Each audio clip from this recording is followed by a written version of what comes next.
The film even talks about some bigger questions about life. How should we live and what is the meaning of life? In the film, the two protagonists had opposite life attitudes. Carl was very stubborn and refused any changes to his original plan. He just wanted to arrive Paradise Falls as soon as possible and didn't want anything to impede his journey, such as Kelvin and Doug. Also, after Ellie was dead, he just wanted to keep all the things in his home remained unchanged. Every photo, every furniture, and every decoration must be maintained to the original position and quality, even the mailbox outside the house. Carl didn't want anyone to touch it. Hey, you! What do you think you're doing? I am so sorry, sir. Don't touch that! No. Let me take care of that for you. Get away from our mailbox! Sir, I don't want you to touch it! Ow! Also, he's a kind of person that's not curious about anything in the world and didn't want to have any connection with other people. He just hid himself in a tiny, historical, and closed house and was very lonely. On the other hand, Russell was a very extravagant and curious kid. He was interested in all the things that he saw, including Carl's house, Kelvin's behavior, Doug's color, and Mon's dirigible. He was sometimes very aggravating and asked a series of questions. He seemed couldn't stop talking or running around. As a result, their attitudes led to completely different effects on their life. For Carl, as he didn't in contact with the society, he was just neglected by the community and was arranged to go to the retirement village. Even when he got along with Russell, he always blamed and urged him since he was very self-centered. When he refused to save Kelvin, he didn't care about Russell's feeling. He showed that in the entire journey, the only thing he cared about was his house. Hence, Russell didn't want to travel with him anymore and went to save Kelvin alone. Therefore, this attitude ultimately makes people get rid of you, and you'll be isolated and have no friends. Oppositely, Russell was very friendly and had a high affinity. He was very nice and curious to all the people and living things. An explorer is a friend to all, be it plants or fish or tiny mole. That made him being well connected to the nature and human world, and had lots of fun with them. Russell's personality made him become more easy to be accepted by other people. For example, Carl was motivated by Russell's enthusiasm of getting Kelvin back home. She's hurt real bad. Can't we help her get home?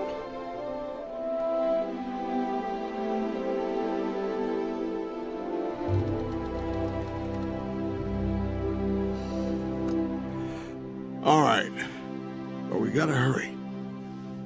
The film reminds us that sometimes we are so obstinate about something in our life that we don't notice this persistence affects the people nearby and finally make you so hateful. The reason why Carl was depressed was that he couldn't accept the truth, the death of Ellie. He just wanted to keep all the things that made him remember Ellie. However, he didn't realize that he couldn't change them back. He couldn't resurrect Ellie even though he kept his whole house. Ellie couldn't accompany him forever. She must pass away in some day. Therefore, if Carl just stayed on refusing to let go of Ellie, he wouldn't enjoy his remaining life. The same situation happened to Charles Mons. He was a great adventurer, but he was tainted by the association. But he just wanted to clear his name and didn't reflect the evil thing he did to the environment, and finally made him become a frenzied and vicious old man.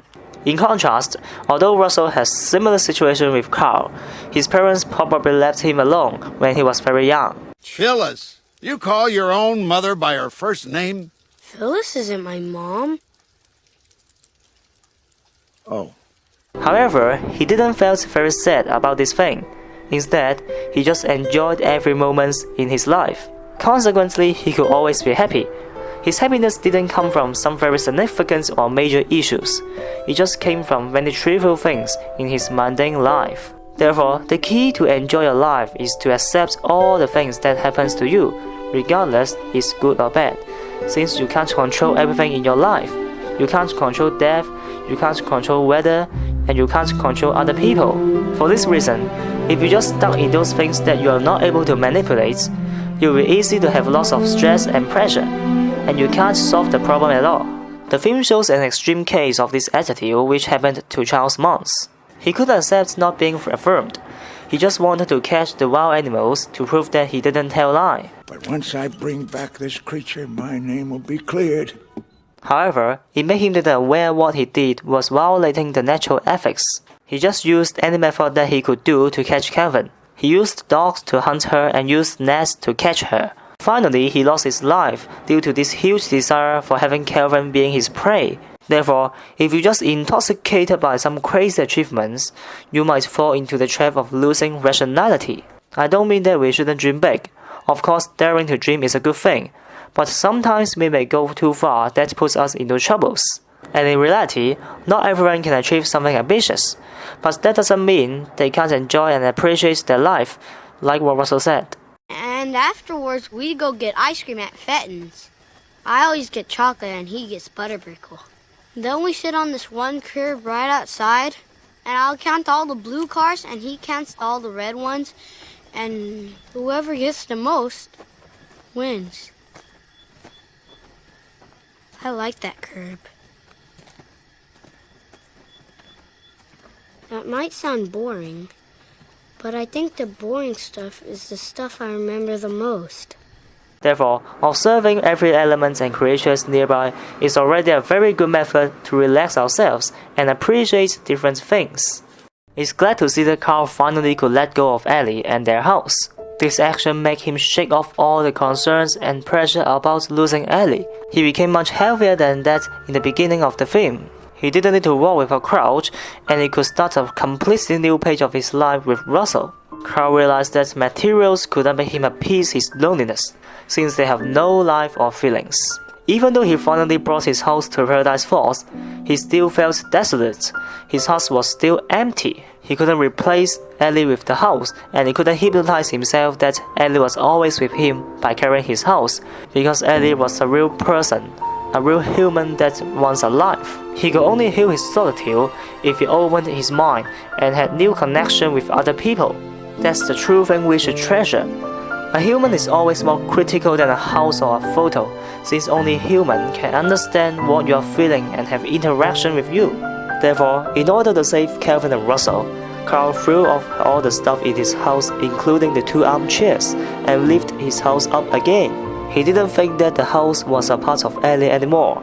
He just used the house as a type of transportation to help him save life, and at the end, he even let the house leave him. He didn't need the house anymore, since Ellie was already deeply inside his heart. Sorry about your house, Mr. Fredrickson. You know, it's just a house. Finally, let's take a whole look on these 3 characters' life in the film. It's very interesting to compare their lives since they had similar starting points but completely different ending.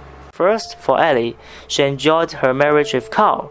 Although she couldn't get to Paradise Falls, she was already satisfied with the relationship with Carl. Therefore, she died without any regrets. Secondly, for Charles Mons, he spent his whole life on adventures and explorations. However, his desire for fame hid his conscience and made him become a villain, and instead was probably a retribution for his mutilation to the nature. Carl's life is between Ellie and Mons.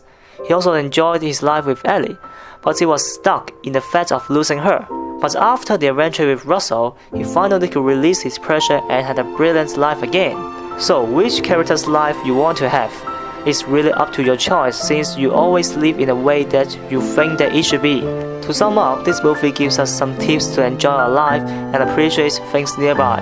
It's full of philosophy and wisdom, and it's also a very touching film. Thanks for watching.